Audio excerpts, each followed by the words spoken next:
Hera Pheri is more than just a comedy film, लेकिन ऐसे नहीं, शुरू से बात करते हैं। सो कल काफी टाइम के बाद मैंने फिर से हेरा फेरी देखी and there are a few things जिनके बारे में रियली वांट टू टॉक। जब मैंने ये मूवी सबसे पहली बार देखी थी तो यार एज अ किड मैं बस इसे एंजॉय कर रहा था, बट नाउ आई रियलाइज कि how deep it was. Hera Pheri कोई भी मजाकिया फिल्म नहीं, बल्कि असल में कुछ अधूरी इच्छाओं और मजबूरियों की कहानी है। ये एक आम इंसान के हालातों को दिखाती है। किसी को अपने बाप का लिया कर्जा चुकाना है, किसी को अपना खुद का, तो किसी को अपनी माँ को एक बेहतर जिंदगी देनी है।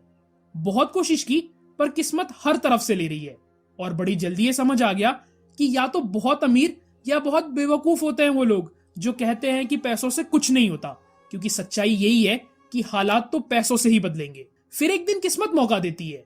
रास्ता थोड़ा सा टेढ़ा है और शायद कई मायनों में गलत भी, पर जब अपनी गर्दन पे भी तलवार हो तो दूसरे की गर्दन की परवाह कौन करता है। सही गलत सिर्फ वो देखता है जिसका पेट भरा हो, क्योंकि यहां तो भूख कुछ देखने ही नहीं देती। पर फिर एक मोड़ आता है जब किसी और के आंसू दिखते हैं। लगता है कि शायद पानी से ज्यादा मोल आंसुओं का है। मन करता है कि हाथ बढ़ाऊं, पर साला पेट फिर रोक लेता है। किसी की आंखों में आंस तो दिखती है, पर अपनी प्यास उससे ज्यादा ही लगती है। इसी कश्मकश में अनजाने में ही कुछ गलत तो कुछ सही हो जाता है, और किस्मत दोनों का बराबर हिसाब लेती है। लेकिन अंत में ज्यादा नहीं तो कुछ ना कुछ तो दे ही देती है। सो इसी भागम भाग की कहानी है हेरा फेरी। एंड यार आई गेस ये तो मुझे बताने की जरूरत नहीं है कि इट्स अ ग्रेट फिल्म। सबसे पहले तो इसकी रिवॉचेबिलिटी जो कि काफी ज्यादा है। मतलब it's one of those movies जिन्हें तुम कभी भी देख सकते हो, स्पेशली खाना खाते हुए या after a very hectic day. It's that comfy and I feel कि यार it's more of a relatable film. मतलब इतनी ज्यादा फनी और कॉमेडी होने के बावजूद भी there are some brief heart touching moments as well, जिन्हें सच में काफी सीरियसली लिया गया है, एंड इसी वजह से हम उनके साथ और भी ज्यादा कनेक्ट कर पाते हैं। At some point in life हम कहीं ना कहीं इसके साथ रिलेट कर लेते हैं। कोई ना कोई तो ऐसी सिचुएशन आती ही है जहां पे हम इन्हीं कैरेक्टर्स की तरह थोड़ा थोड़ा फील करने लगते हैं, क्योंकि as I said Hera Pheri human emotions को काफी अच्छे से टच करती है, जिसका सबसे बड़ा एग्जांपल है ये scene, which is the core of this film. Bharat मेरी असली माँ है। अब पिछले 1.5 साल से मैं उसे धोखा दे रहा हूँ, और उसी धोखे की वजह से आज वो बहुत खुश है। एंड यार इसके लिए everyone should be appreciated. Firstly Priyadarshan, उनका डायरेक्शन स्टाइल ही है जो कि फिल्म को इतना ज्यादा ग्राउंडेड एंड रूटेड रखता है।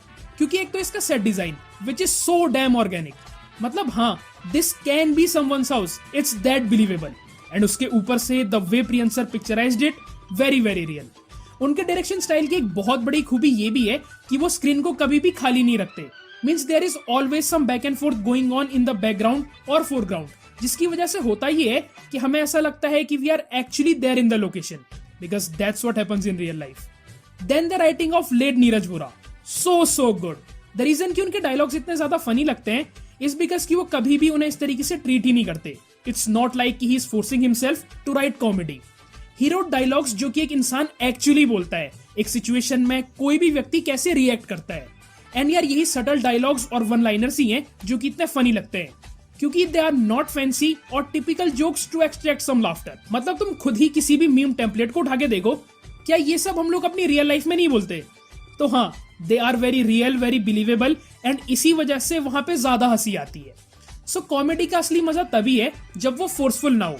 Yes there are some slapstick moments, लेकिन वो भी बिलीवेबल लगते हैं। अब ये डायलॉग्स यार फ्लैट ही होते अगर कास्ट ऐसी ना होती। Man, Paresh Rawal nailed it. This is undoubtedly a comedy masterclass performance. Then Akshay as Raju is so iconic.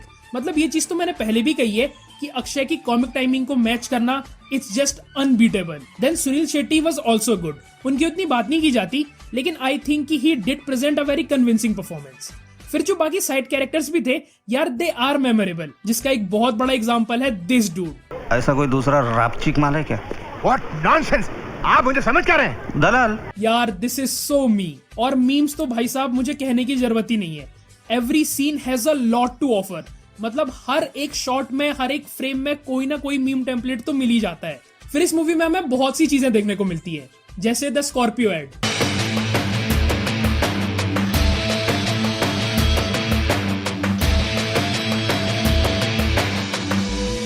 The chemistry between Akshay and Sunil,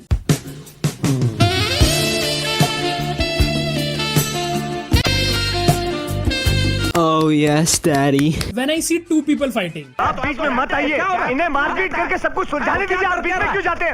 My condition right now. मैं पैसे के लिए मैं कुछ भी कर सकता हूँ, किसी को भी धोखा दे सकता हूँ मैं, किसी को भी धोखा दे सकता हूँ। Me to my teacher. Idiot तू है। And most importantly, अब्दुल भाई का कैमियो।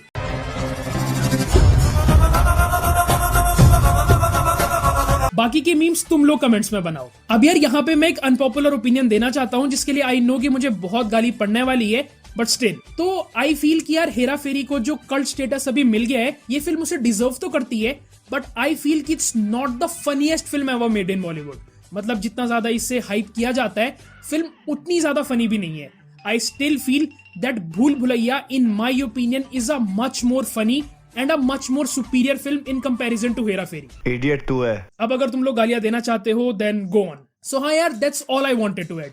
बाकी तुम लोग बताओ what are your thoughts and unpopular opinions regarding Hera Pheri. Don't forget to subscribe because great content is on the way. So yes, that's it and now that's cinema buff signing off. रख तेरी माँ की रख।